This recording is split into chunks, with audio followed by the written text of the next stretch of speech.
कितनी अच्छी बात कही गई है कि मुश्किल नहीं है कुछ दुनिया में, तू जरा हिम्मत तो कर, ख्वाब बदलेंगे हकीकत में, तू जरा सी कोशिश तो कर। देखिए, जो आपका थॉमस एल्वा एडिसन था जिसने बल्ब का आविष्कार किया था, उसने भी 1000 बार कोशिश की थी, तब जाके उसने बल्ब का आविष्कार किया। तो ऐसे ही अगर आप जो है कोशिश निरंतर करते रहेंगे, तब जाके आपको सफलता मिलेगी। देखिए, बहुत लोग पहले प्रयास में ही सफलता पा जाते हैं। बहुत लोग जो है कम से कम 50-60 बार एग्जाम देंगे तब उनका एग्जाम निकलता है। तो होता क्या है, देखिए कुछ लोग जो है पूरा तन मन धन लगाकर, मतलब पूरा अपना पूरा जितना क्षमता है सारा लगा देते हैं पहले एग्जाम में, और वो पहली बार में एग्जाम को करेक्ट कर जाते हैं। बहुत लोग थोड़ा सा लापरवाही दिखाते हैं, इसलिए उसको उनको थोड़ा सा समय लग जाता है। तो बार बार देखिए कोशिश करने की जरूरत ना पड़े, पहले ही कोशिश में आप इतना जोर लगा दिए थे कि पहली ही कोशिश में आपको सफलता मिल जाए। नमस्कार दोस्तों, आज के वीडियो में डिस्कस करेंगे हम 5 दिसंबर के करंट अफेयर पे, और आज के वीडियो में कुल 11 मोस्ट इंपॉर्टेंट करंट अफेयर पे हम चर्चा करेंगे, और साथ में इनसे जुड़े जितने भी स्पेशल फैक्ट है उन पर पूरी डिटेल में चर्चा करेंगे। और देखिए, इस वीडियो के लास्ट में आपका एक टेस्ट भी दिया जाएगा, तो इस टेस्ट को जरूर दीजिएगा, और इस वीडियो को पूरा देखने के बाद आप इसकी पीडीएफ फाइल भी डाउनलोड कर सकते हैं नीचे डिस्क्रिप्शन बॉक्स में, और हमारे टेलीग्राम चैनल पे, दोनों जगह पे आपको इस जगहों इस वीडियो के पीडीएफ लिंक मिल जाएगी। और अगर आप इस चैनल में नए हैं, चैनल को अभी सब्सक्राइब करके बेल आइकन प्रेस कर दीजिएगा, और वीडियो को लाइक और शेयर भी कर दीजिएगा। तो चलिए शुरू करते हैं आज के करंट अफेयर्स को। देखिए, आज की करंट अफेयर का पहला प्रश्न है कि फिट इंडिया मूवमेंट का नया एम्बेसडर किसे बनाया गया है। तो देखिए, फिट इंडिया मूवमेंट का नया एम्बेसडर कुलदीप हांडू को बनाया गया है। देखिए, जो कोई कुलदीप हांडू है, इनका जन्म श्रीनगर में हुआ था, और एक गेम होता है मार्शल आर्ट की तरह वुशु, ठीक है। तो ये जो है वुशु के खेल हैं वर्तमान में, और ये केंद्र शासित प्रदेश जम्मू और कश्मीर के पहले द्रोणाचार्य अवार्डी व्यक्ति हैं, और इनको अभी हाल ही में फिट इंडिया मूवमेंट का एम्बेसडर बनाया गया है। देखिए, जो आपके कुलदीप हांडू, इनके बारे में एक लाइन और रखिएगा। देखिए, इन्होंने जो है राष्ट्रीय स्तर पर 6 और इंटरनेशनल स्तर पर 11 गोल्ड मेडल जीते हैं, और सबसे खास बात, ये वर्तमान में टीम इंडिया के वुशु के कोच हैं।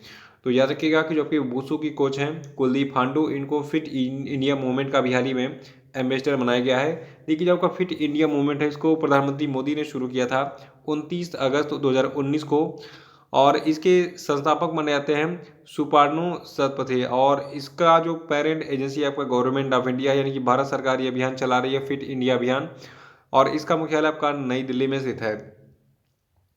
देखिए, यहाँ पे जो सबसे खास है कि फिट इंडिया मूवमेंट को कब लॉन्च किया गया था, ठीक है। तो इसका लॉन्चिंग डेट क्या है, 29 अगस्त 2019। इसको याद रखिएगा, ये एग्जाम में पूछा जाएगा। और दूसरा प्रश्न है, हाल ही में किस देश के पूर्व राष्ट्रपति वालेरी गिस्कार्ड डी आंसिंग का 94 वर्ष की उम्र में कोरोना वायरस के कारण निधन हो गया। तो देखिए, जो आपके वालेरी गिस्कार्ड डियानसिंग हैं, ये जो है फ्रांस के पूर्व राष्ट्रपति थे, और अभी हाल ही में 94 साल की उम्र में इनका निधन हो गया। और जो आपके वालेरी गिस्कार्ड हैं, ये 1974 से 1981 के दौरान फ्रांस के तीसरे राष्ट्रपति रहे थे। इनका जन्म फ्रांस के कब्जे वाले जर्मनी ये का एक प्लेस है, इसका नाम है कोबलेनज, वहाँ पर जो है 2 फरवरी 1926 को हुआ था। तो याद रखिएगा, फ्रांस के जो तीसरे राष्ट्रपति थे वालेरी गिस्कार्ड डी ऑन्सिंग, इनका भी हाल ही में निधन हो गया है। और देखिए, आपको बता दूं, फ्रांस जो आपका है, ये आपका यूरोपियन कंट्री है। प्राइम मिनिस्टर यहाँ के हैं जीन कैस्टेक्स, और कैपिटल पेरिस है यहाँ की, और पॉपुलेशन है 6.7 करोड़। और तीसरा प्रश्न है कि भारत के किस प्रतिष्ठित मसाला ब्रांड के मालिक महाशय धर्मपाल गुलाटी का 3 दिसंबर 2020 को निधन हो गया। तो देखिए, 3 दिसंबर 2020 को निधन हुआ है एमडीएच मसाला ब्रांड के जो मालिक हैं महाशय धर्मपाल गुलाटी का। देखिए, जो आपके धर्मपाल गुलाटी, इनके बारे में थोड़ा सा हम डिटेल में जानेंगे, क्योंकि ये काफ़ी पॉपुलर पर्सनालिटीज हैं। देखिए, इनको जो है दादाजी के नाम से आना था, मसाला किंग भी कहा जाता था, किंग ऑफ स्पाइसेस भी इनको नाम दिया गया था, और इनको महाशय जी के नाम से भी जो है जाना जाता था, ठीक है। ये महाशय जी के नाम से भी फेमस थे। और देखिए, टीवी में जो है ये जो ऐड वगैरह आते थे मसाले के, तो उसमें ये खुद ही अपने मसालों का प्रचार करते थे, मसालों के बारे में बताते थे। और देखिए, इनका उम्र वर्तमान में 98 साल था। और जबकि 98 वर्षीय धर्मपाल गुलाटी हैं, ये सबसे उम्र दराज एड स्टार, यानी कि अपने किसी भी प्रोडक्ट का प्रचार करना, ठीक है, तो एड स्टार के रूप में जो है ये जाने जाते थे। और पिछले साल इनको जो है पद्म भूषण से भी नवाजा गया था। और इनका जन्म 1923 में पाकिस्तान के सियालकोट में हुआ था। देखिए, जो कि ये एमडीएच मसाले की कंपनी है, बहुत पुरानी है। इसको स्थापित किया गया था 1919 में पाकिस्तान के सियालकोट में, जब इंडिया और पाकिस्तान एक ही देश हुआ करते थे। और एमडीएच मसाला जो है, इसका मुख्यालय वर्तमान में नई दिल्ली में स्थित है। तो जब ये देखिए पाकिस्तान से आए थे, तो वहाँ से बहुत कम अमाउंट लेकर आए थे, और अपना बिजनेस फिर जो है इंडिया में इन्होंने आगे बढ़ाया। तो जब इंडिया डिवाइड हुआ, तो ये आपके इंडिया में सेटल हो गए थे, ठीक है। तो इनका मसाले का बिजनेस पाकिस्तान से स्टार्ट हुआ, इंडिया में अब चल रहा है। चौथा प्रश्न है कि भारत के किस राज्य की विधानसभा ने अपने राज्य में ऑनलाइन गेमिंग पर प्रतिबंध लगाने वाला एक विधेयक पारित किया है? तो देखिए अभी हाल ही में आंध्र प्रदेश राज्य में जो वहाँ के मुख्यमंत्री हैं वाई एस जगनमोहन रेड्डी, इनके द्वारा ऑनलाइन गेम्स जो होते हैं उन पर प्रतिबंध लगाने वाला एक विधेयक पारित हुआ है। देखिए ऑनलाइन गेम खेलने में तो मज़ा आता है, लेकिन ये स्वास्थ्य के लिए बहुत ही हानिकारक भी हैं। आंखों पे इस पे इफेक्ट पड़ता ही है, हमारा जो ब्रेन है ये कुंठित हो जाता है। बहुत सारे ऐसे पबजी सब्जी वाले गेम हैं जिनको खेलने के बाद लोग आत्महत्या भी कर ले रहे हैं। और सबसे बड़ी चीज़ देखिए, आजकल ऑनलाइन जुआ भी खेला जा रहा है, इस पर सट्टेबाजी हो रही है। और सट्टेबाजी हो रही तो लोग क्या कर रहे हैं, पैसा लगा रहे हैं इस पर, और अगर उनको लॉस हो रहा है वो फ्रस्ट्रेट होकर जो है आत्महत्या कर ले रहे हैं। तो आंध्र प्रदेश के जो मुख्यमंत्री हैं वाई एस जगनमोहन रेड्डी, इनके अनुसार ये प्रतिबंध राज्य में कुछ युवाओं के द्वारा ऑनलाइन गेम खेलने के बाद कर्ज में फंसने के बाद आत्महत्या करने के कारण ये बिल पेश किया गया है। ठीक है। और देखिए जो आंध्र प्रदेश के गृह मंत्री हैं, इनके अनुसार ऑनलाइन गैम्बलिंग जुआ समाज में जो है आपराधिक व्यवहार को प्रेरित करता है। और आंध्र प्रदेश की बात कर लेते हैं। देखिए आंध्र प्रदेश के मुख्यमंत्री हैं वाई एस जगनमोहन रेड्डी और राज्यपाल यहाँ के हैं विश्वभूषण हरिचंदन, और पॉपुलेशन है 4.94 करोड़। पांचवा प्रश्न है कि किस देश ने अगले 10 वर्षों के लिए बौद्धिक संपदा परीक्षा और संरक्षण पर सहयोग के लिए भारत के साथ एक समझौते पर हस्ताक्षर किया है? तो देखिए अभी हाल ही में अमेरिका ने जो है अगले 10 सालों के लिए बौद्धिक संपदा परीक्षा और संरक्षण पर सहयोग के लिए भारत के साथ एक समझौते पर हस्ताक्षर किया है। और इस समझौते के बाद अब जो भारत और अमेरिका हैं, ये दोनों देश जो है ये अब अपने patent, trademark, copyright, industrial design और भौगोलिक संकेतक जैसे क्षेत्र में आने वाले 10 वर्षों तक आईपी अधिकारों को हासिल करने और उन्हें अपने देश में लागू करने और उन अधिकारों का उपयोग करने के लिए जो है सक्षम हो जाएंगे। और छठा प्रश्न है कि किस राज्य की कैबिनेट ने जाति आधारित नामों वाली सभी आवासीय कॉलोनियों का नाम बदलने के प्रस्ताव को मंजूरी दी?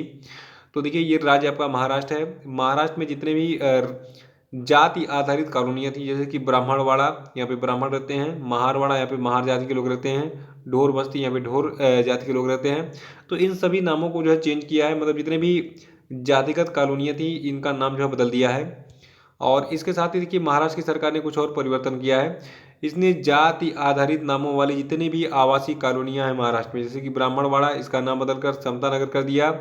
महारवाड़ा का नाम जो है इसने भीमनगर कर दिया है। ढोर बस्ती का नाम ज्योति नगर, बौद्धवाड़ा का नाम साहू नगर, माली गली और मांगवाड़ा का नाम क्रांति नगर कर दिया गया है। देखिए इन क्षेत्रों का नाम बदलने का निर्णय सामाजिक सौहार्द और राष्ट्रीय एकता को बनाए रखने के लिए किया गया है। देखिए वैसे भी देखिए जातिवाद नहीं होना चाहिए, और मुझे लगता है कि यार ये जाति पाति खत्म करो, ब्राह्मण क्षत्रिय वैश्य शूद्र क्या मतलब है, ये कोई कैटेगरी बनाई गई है, मतलब इसका कोई मतलब नहीं है। आजकल ब्राह्मण जो है वो जूते की दुकान भी चला रहा है, ब्राह्मण जो है वो शिक्षक के रूप में भी काम कर रहा है, वो आर्मी में भी है, शूद्र जो है वो भी सारे काम कर रहा है, वैश्य समाज भी जो है ये हर फील्ड में है। तो मतलब इस जाति का कोई मतलब नहीं है। ये सारी व्यवस्थाएं जो है ये आपका जो वैदिक काल है उस समय बनाई गई थी, और प्रेजेंट टाइम में इसकी कोई वैल्यू नहीं है। इंटरकास्ट शादियाँ होनी चाहिए, किसी भी जाति का आदमी किसी भी जाति के लड़के से शादी कर ले, तो इंटरकास्ट मैरिज हो और जाति पात खत्म होना चाहिए। वैसे आपका क्या व्यू है, क्या जाति पात को खत्म कर देना उचित होगा? कमेंट बॉक्स में जरा सा बताइए, देखते हैं कितनों का व्यू कैसे आता है। देखिए महाराष्ट्र की बात करें तो यहाँ के मुख्यमंत्री हैं उद्धव ठाकरे, गवर्नर हैं भगत सिंह कोश्यारी, कैपिटल यहाँ की मुंबई है, पॉपुलेशन है 11.42 करोड़। सातवां प्रश्न है कि हाल ही में किसने केंद्रीय जांच एजेंसियों के सभी पुलिस स्टेशनों और कार्यालयों में अनिवार्य तौर पर सीसीटीवी कैमरे लगाने का निर्देश दिया है? तो देखिए हाल ही में सुप्रीम कोर्ट ने ये ऑर्डर दिया है कि जितने भी केंद्रीय जांच एजेंसियां हैं और जितने भी इंडिया में पुलिस स्टेशन हैं उन सभी कार्यालयों में जो है सीसीटीवी कैमरे लगाए जाएं, ताकि पता चले कि वहाँ पे क्या हो रहा है। देखिए सुप्रीम कोर्ट ने केंद्र सरकार को सीबीआई, प्रवर्तन निदेशालय और राष्ट्रीय जांच एजेंसी समेत जितनी भी जांच एजेंसियां हैं इनके दफ्तर में सीसीटीवी और रिकॉर्डिंग उपकरण लगाने का निर्देश दिया है, जिसके पास गिरफ्तारी करने और पूछताछ करने की शक्ति है। तो इसको याद रखिएगा। और देखिए सुप्रीम कोर्ट की बात कर लेते हैं। देखिए सुप्रीम कोर्ट ऑफ इंडिया की स्थापना जो है 26 जनवरी 1950 को हुई थी, और वर्तमान में चीफ जस्टिस ऑफ इंडिया हैं शरद अरविंद बोबड़े। आठवां प्रश्न की Kotak wealth Hurun leading wealthy woman report के दूसरे संस्करण के अनुसार भारत की सबसे अमीर महिला कौन है? तो देखिए भारत की जो सबसे अमीर महिला, इनका नाम है रोशनी नाडर मल्होत्रा।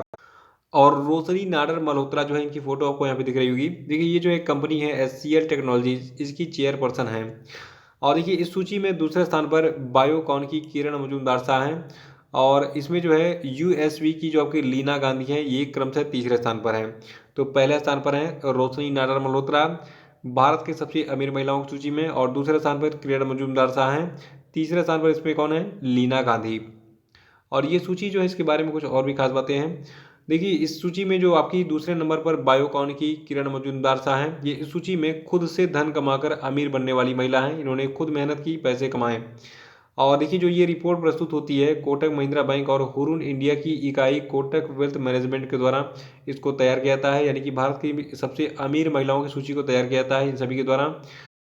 और ये रैंकिंग जो आपकी है मतलब भारत के सबसे अमीर महिलाओं की जो सूची तैयार की गई है ये 30 सितंबर 2020 तक महिलाओं की नेट संपत्ति के आधार पर तैयार की गई है, जो विशेष रूप से उन महिलाओं पर केंद्रित है जो अपने पारिवारिक व्यवसाय, उद्यमियों और पेशेवरों में सक्रिय भूमिका निभाती हैं। और नवा प्रश्न है कि दिसंबर 2020 में आयोजित मौद्रिक नीति समिति की बैठक में रेपो रेट को कितना रखा गया। तो देखिए दिसंबर 2020 में आयोजित मौद्रिक नीति समिति की बैठक में रेपो रेट को 4% रखा गया, और रिवर्स रेपो रेट जो है इसको रखा गया 3.35%, और MSF यानी मार्जिनल स्टैंडिंग फैसिलिटी को 4.25% रखा गया। और देखिए ये दरें जो है ये पहले भी लागू थी, जितनी उतनी ही है, मतलब परिवर्तन नहीं हुआ इसमें। 4% पहले भी था रेपो रेट, और 3.35% पहले भी था रिवर्स रेपो रेट। तो रेपो रेट क्या होता है कि रेपो दर वह जो है वो दर होती है जिस पर RBI बैंकों को उधार देता है। और मौद्रिक नीति क्या है, देखिए मौद्रिक नीति मैं बार बार बोलते रहता हूँ कि मौद्रिक नीति समिति ने ये फैसला लिया वो लिया, तो मौद्रिक नीति क्या है थोड़ा सा हम इस पर आज डिटेल में चर्चा करेंगे। देखिए मौद्रिक नीति जो है ये रिजर्व बैंक की नीति है जो अधिनियम में वर्णित लक्ष्यों को हासिल करने के लिए repo rate, reverse repo rate और लिक्विडिटी समायोजन सुविधा जैसे अन्य मौद्रिक साधनों का उपयोग करती है। देखिए भारतीय रिजर्व बैंक को भारतीय रिजर्व बैंक अधिनियम 1934 के तहत अनिवार्य रूप से मौद्रिक नीति के संचालन की जिम्मेदारी सौंपी गई है। और देखिए इस वर्तमान में जो आपका मौद्रिक नीति समिति बनाया गया है इसके बारे में हम जान लेते हैं। देखिए केंद्र सरकार ने सितंबर 2016 में संशोधित RBI अधिनियम 1934 की धारा 45 ZB के तहत 6 सदस्यीय मौद्रिक नीति समिति का गठन किया था। और वर्तमान में जो आपका ये 6 सदस्यीय मौद्रिक नीति है, तो मौद्रिक नीति समिति है, इस समिति में कौन कौन शामिल है इनके नाम मैं आपको बताता हूँ। देखिए इस समिति के अध्यक्ष हैं भारतीय रिजर्व बैंक के गवर्नर, और इनका नाम है शक्तिकांत दास, ठीक है, ये अध्यक्ष हैं मौद्रिक नीति समिति के वर्तमान में। और इसमें देखिए भारतीय रिजर्व बैंक के जो उप गवर्नर हैं ये मौद्रिक नीति के प्रभारी हैं जिनका नाम है डॉक्टर माइकल देवव्रत पात्रा, और इसके तीसरे मेंबर हैं डॉक्टर मृदुल के सागर, इनको जो है केंद्रीय बोर्ड के द्वारा नामित किया गया है, ये वर्तमान में रिजर्व बैंक के एक अधिकारी हैं। और चौथा जो मेंबर है इनका नाम है आसिमा गोयल, ठीक है, और आसिमा गोयल कौन है, ये मुंबई स्थित इंदिरा गांधी विकास अनुसंधान संस्थान की प्रोफेसर हैं। और इसमें पांचवें मेंबर का नाम है जयंत आर वर्मा। देखिए अहमदाबाद के भारतीय प्रबंधन संस्थान के वित्त के प्रोफेसर हैं कौन, जयंत आर वर्मा। और इसमें जो छठे मेंबर है इनका नाम है डॉक्टर शशांक भिडे, और ये कौन है, देखिए ये कृषि अर्थशास्त्री हैं और नई दिल्ली के national council of applied economic research के वरिष्ठ सलाहकार हैं डॉक्टर शशांक भिडे। तो ये जो 6 व्यक्ति हैं इनके नाम मैंने बताए हैं, इसको नोट कर लीजिएगा, आगामी जितनी भी परीक्षाएं हैं इसमें मतलब उनमें इनका नाम पूछा जा सकता है। तो ये आपकी है मौद्रिक नीति समिति के बारे में, ठीक है। और 10वां प्रश्न है कि किस राज्य के नोंगपोक सेमकाई पुलिस स्टेशन को भारत के सबसे अच्छे पुलिस स्टेशन का दर्जा दिया गया है। तो देखिए ये राज्य आपका मणिपुर है, याद रखिएगा मणिपुर के नोंगपोक सेमकाई पुलिस स्टेशन को भारत के सबसे अच्छे पुलिस स्टेशन का दर्जा दिया गया है। तो देखिए ये राज्य आपका मणिपुर है। देखिए जो आपका 2020 का टॉप 5 पुलिस स्टेशनों का सूची तैयार किया गया है किसके द्वारा, भारत के गृह मंत्रालय के द्वारा। तो इसमें मणिपुर राज्य का जो आपका थौबल जिले का नोंगपोक सेमकाई पुलिस स्टेशन है ये भारत का सबसे बेस्ट पुलिस स्टेशन घोषित किया गया है। इस सूची में दूसरे स्थान पर तमिलनाडु का सलेम सर का AWPS सुरार मंगलम पुलिस स्टेशन है। तीसरे नंबर पर अरुणाचल प्रदेश का चांगलांग जिले का खसर पुलिस स्टेशन है। चौथे नंबर पर छत्तीसगढ़ का सूरजपुर जिले का जो है झिलमिल जो कि भैया थाना के नाम से आता है यह है। और पांचवें स्थान पर आपका गोवा का दक्षिणी गोवा का संगू एम पुलिस स्टेशन है। तो ये टॉप 5 पुलिस स्टेशन है भारत के। और इसमें जो है पहले स्थान पर कौन है, मणिपुर के थौबल जिले का नोंगपोक सेमकाई पुलिस स्टेशन, ठीक है, ये भारत का सबसे अच्छा पुलिस स्टेशन है। और किस आधार पर इसको भारत का सबसे अच्छा पुलिस स्टेशन बनाया गया है। संपत्ति अपराध, महिलाओं के खिलाफ अपराध, कमजोर वर्गों के खिलाफ अपराध, गुमशुदा व्यक्ति की तलाश, अज्ञात व्यक्ति और अज्ञात शव की शिनाख्त के एक्सपर्टाइज के आधार पर जो है इसको बेस्ट पुलिस स्टेशन घोषित किया गया है। और देखिए इन पुलिस स्टेशनों को डेटा विश्लेषण, प्रत्यक्ष अवलोकन और सार्वजनिक फीडबैक के जरिए जो है भारत के कुल 16,671 पुलिस स्टेशनों से चुना गया है। तो ये डिटेल्स याद रखिएगा। और 11वां प्रश्न है, हाल ही में किस राज्य में अंतर्राष्ट्रीय सैंड आर्ट फेस्टिवल के 9वें और कोणार्क महोत्सव के 31वें संस्करण का शुभारंभ किया गया? तो देखिए हाल ही में ओडिशा राज्य में जो है अंतर्राष्ट्रीय सैंड आर्ट फेस्टिवल के 9वें और कोणार्क महोत्सव के 31वें संस्करण का शुभारंभ किया गया है। और इस महोत्सव के बारे में थोड़ा सा डिटेल में जान लीजिए। देखिए जो आपका ये अंतर्राष्ट्रीय सैंड आर्ट फेस्टिवल है, ये ओडिशा के पुरी जिले में कोणार्क के चंद्रभागा बीच पर जो है आयोजित किया जाता है हर साल। और ये इसमें जो है जो आपके भारत के प्रसिद्ध रेत कलाकार हैं जिनका नाम है सुदर्शन पटनायक, इनको जो है इस महोत्सव का मुख्य क्यूरेटर बनाया गया है इस साल। देखिए सुदर्शन पटनायक बहुत ही पॉपुलर व्यक्ति हैं, इनको पद्मश्री से सम्मानित भी किया गया था हाल ही में। तो एग्जाम में पूछा गया कि सुदर्शन पटनायक किससे संबंधित हैं। देखिए ये जो है एक सैंड आर्टिस्ट हैं, ये बालू से जो है कई सारी कलाकृतियाँ बनाते हैं। और इस समारोह के बारे में कुछ डिटेल्स मैं आपको और बता रहा हूँ। देखिए जो आपका ये समारोह है इसका जो आयोजन है ये हर साल कोणार्क नृत्य महोत्सव के हिस्से के रूप में किया जाता है, ताकि राष्ट्रीय और अंतर्राष्ट्रीय रेत कलाकारों को अपनी प्रतिभा दिखाने के लिए एक मंच प्रदान किया जा सके। लेकिन इस साल अंतर्राष्ट्रीय जो है कलाकार नहीं आए। तो क्यों नहीं आए? कोविड-19 महामारी के कारण। ठीक है, तो राष्ट्रीय कलाकार इसमें केवल इस साल हिस्सा लेंगे। तो ये थे आपके आज के सभी महत्वपूर्ण करंट अफेयर। और अब हम बात कर लेते हैं आज के सभी क्वेश्चन अपडेट पे। देखिए आज के क्वेश्चन अपडेट का पहला प्रश्न है कि ग्लोबल टेररिज्म इंडेक्स 2020 में भारत किस स्थान पर है, बताइए। दूसरा प्रश्न है कि दिसंबर 2020 में किस देश ने जलवायु आपातकाल की घोषणा की है, बताइए।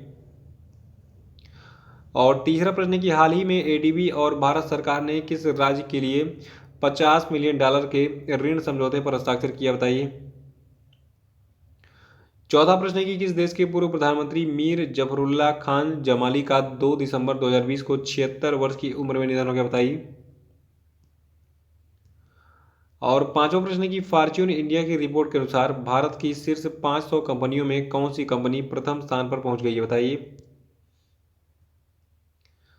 तो इसी के साथ आज का करंट अफेयर समाप्त होता है। कल फिर मिलेंगे। कल के करंट अफेयर वीडियो को लाइक और शेयर करिएगा, जो लोग नए हैं वो चैनल को सब्सक्राइब कर लेंगे। तो इसी के साथ बहुत बहुत धन्यवाद। Thank you and have a nice day.